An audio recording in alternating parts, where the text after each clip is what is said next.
भूतिया प्याज के पकौड़े वाला। ये कहानी है यमुनानगर गांव में एक रहस्यमयी प्याज के पकौड़े की ठेली लगाने वाले की। यमुनानगर गांव में लोग डर के मारे रात में 8 बजे से ही अपने अपने घरों में बंद हो जाते थे। रात के 11 बजते ही पूरा गांव सन्नाटे में डूब जाता था। बच्चे खेलना बंद कर देते, दुकानें बंद हो जाती, दरवाजे और खिड़कियां कसकर बंद हो जाती थीं, क्योंकि 11 बजते ही दूर से एक आवाज गूंजती, ले लो स्वादिष्ट प्याज के पकौड़े ले लो। आवाज इतनी अजीब होती जैसे कोई गहरी खाई से बोल रहा हो। गांव के जो लोग नहीं जानते थे कि वो एक भूतिया पकौड़े वाला है, तो वो लोग उसके झांसे में आकर उसके पकौड़े खा लेते और पकौड़े खाते ही वो लोग गायब हो जाते। एक बार की बात है, रीता अपनी बड़ी बहन गीता को उनके शहर से अपने गांव यमुनानगर में बुलाकर लाई थी। गांव पहुंचते हुए उन्हें काफी रात हो गई थी और इसी वजह से रीता ने अपनी बड़ी बहन गीता को समझाया कि दीदी, इस गांव में रात को एक प्याज के पकौड़े वाला आवाज लगाता है और हमें उसी रास्ते से गुजरना है। कुछ भी हो जाए, पर आप उसके प्याज के पकौड़े मत खाना। जैसे ही वो दोनों बहनें प्याज के पकौड़े की ठेली के पास से गुजरती हैं, तो रीता तो प्याज के पकौड़े की ठेली को देखकर वहां से जल्दी से भाग जाती है। पर हवा में घुली प्याज के पकौड़े की लजीज खुशबू गीता को उस भूतिया पकौड़े वाले की ठेली की तरफ खींच लाती है और गीता अपना नियंत्रण खोकर उससे एक प्लेट पकौड़े लेकर खाने लग जाती है और पकौड़े खाते ही गीता गायब हो जाती है। अगली सुबह रीता अपने गांव के सरपंच जी के घर जाकर रात को हुई सारी घटना के बारे में बताती है। उस समय सरपंच जी के घर पर उनका बेटा किशन भी आया हुआ होता है, जो शहर में नौकरी करता था। लेकिन सरपंच महोदय तो ऐसी न जाने कितनी ही घटनाएं रोज किसी न किसी गांव वाले के मुंह से सुनते ही रहते थे, पर उनके पास में लोगों से अफसोस व्यक्त करने के अलावा अन्य कोई उपाय ही नहीं था। उस रोज उनके बेटे किशन ने उनसे कहा कि पिताजी, इस बार आप मुझे उस प्याज के पकौड़े वाले के पास जाने की अनुमति दीजिए। मेरे पास एक ऐसी युक्ति है जो निश्चित ही हमें उससे छुटकारा दिला देगी। बहुत ही गंभीर विचार करने के बाद जब सरपंच जी को लगता है कि इस मामले में उनके पास तो कोई हल नहीं है, पर हो सकता है कि उनका बेटा किशन ही शायद इस मामले में गांव वालों की कुछ मदद कर दे, वो किशन को इस समस्या को सुलझाने की अनुमति दे देते हैं।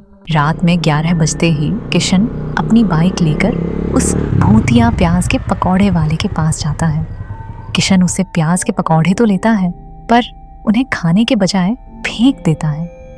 किशन उस भूतिया पकौड़े वाले से कहता है कि मैं तुम्हारी मदद जरूर करूंगा, बस तुम गांव वालों को गायब करना बंद कर दो और जो कोई भी गांव से गायब हुआ है उन्हें वापस गांव में भेज दो। भूतिया पकौड़े वाला किशन से कुछ नहीं कहता है, पर जब किशन वापस अपने घर जा रहा होता है तो वो उसकी बाइक पर चुपचाप बैठ जाता है। किशन को तो ये बात पता ही नहीं होती है कि वो अपने साथ अपने घर उस भूत को भी साथ ले जा रहा है। किशन अभी आधे ही रास्ते तक पहुंचा था कि उसे कुछ एहसास होता है कि मानो उसकी बाइक पर कोई बैठा हुआ है और इसलिए वो अपनी बाइक को रोक देता है। आप मेरे साथ मेरी बाइक पर क्यों आए हो? तुम इतने ज्यादा निडर कैसे हो?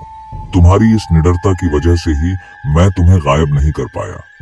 आखिर तुम सब लोगों को क्यों गायब कर रहे हो? किसी ने तुम्हारा क्या बिगाड़ा है? सबने तो मेरा कुछ नहीं बिगाड़ा। अगर किसी ने मेरा कुछ बिगाड़ा है तो वो हैं तुम्हारे पिताजी, यानी इस गांव के मुखिया। मेरे पिताजी ने आखिर ऐसा क्या अन्याय कर दिया तुम्हारे साथ? कई साल पहले जब मैं प्याज के पकौड़े की ठेली लगाता था, तब एक बार वह मेरी ठेली पर पकौड़े खाने आए थे और तब मेरी ठेली पर भीड़ बहुत ज्यादा थी, जिस कारण तुम्हारे पिताजी को मैं प्याज के पकौड़े समय पर नहीं दे पाया। इस बात से रुष्ट होकर तुम्हारे पिताजी बिना पकौड़े खाए ही वहां से चले गए। अगली सुबह जब मैं उठा तो मुझे पता चला कि अब मैं इस गांव में अपनी ठेली नहीं लगा सकता। इस बात की जानकारी मुझे खुद तुम्हारे पिताजी के कुछ सेवकों ने दी। जब मैं गांव की पंचायत में गया और मैंने उनसे पूछा कि आखिर मैं अब अपनी ठेली क्यों नहीं लगा सकता, तो उन्होंने मुझ पर चोरी का झूठा इल्जाम लगाते हुए मुझे गांव से बाहर निकालने का आदेश दे दिया। गांव वालों ने भी मेरी बात का यकीन नहीं किया और मारपीट कर अधमरी अवस्था में मुझे गांव से बाहर निकाल दिया। और फिर जब मैं उस रात गांव की सीमा के बाहर बेसुध पड़ा हुआ था, तब मैंने उठकर वापस फिर से खुद को संभालने की कोशिश की, और ये क्या, तब मैंने खुद को मृत पाया। गांव वालों ने मुझे चोर समझते हुए बहुत ही बुरी तरह से पीटा कि मुझे अपनी जान से भी हाथ धोना पड़ा। दोस्तों, अगर आप लोग मेरी जगह होते तो ऐसे अन्याय के बाद आप सरपंच महोदय को क्या सजा देते? कमेंट करके जरूर बताएं। दोस्त, तुम्हारे साथ तो सचमुच बहुत बुरा अन्याय हुआ है और मेरे पिताजी ही तुम्हारी ऐसी हालत के दोषी हैं। गांव वालों ने तुम्हें केवल मेरे पिताजी की वजह से ही चोर समझा और तुम्हारी ये दुर्दशा हो गई कि तुम्हें अपनी जान से भी हाथ धोना पड़ गया। दोस्त, मेरी तुमसे विनती है कि तुम उन निर्दोष गांव वालों को इस बात की सजा मत दो। कल मैं खुद तुम्हें गांव की पंचायत में ले जाऊंगा और तब तुम सबके सामने मेरे पिताजी को बेनकाब कर देना। अगली सुबह किशन की मदद से सभी गांव वालों को सत्य का पता चलता है कि गांव के मुखिया ने ये सब बस पकौड़े न मिलने की वजह से किया था। सभी गांव वाले उस प्याज के पकौड़े वाले से माफी मांगते हैं और साथ ही सरपंच जी को घनघोर निंदा के साथ अपना पद त्यागना पड़ता है।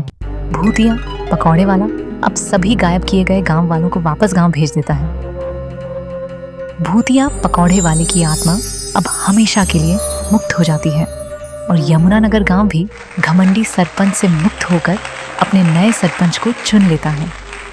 दोस्तों, याद रखिए, शक्ति इंसान को महान भी बना सकती है और उसका पतन भी कर सकती है। फर्क बस इस बात का है कि वह उसका उपयोग कैसे करता है।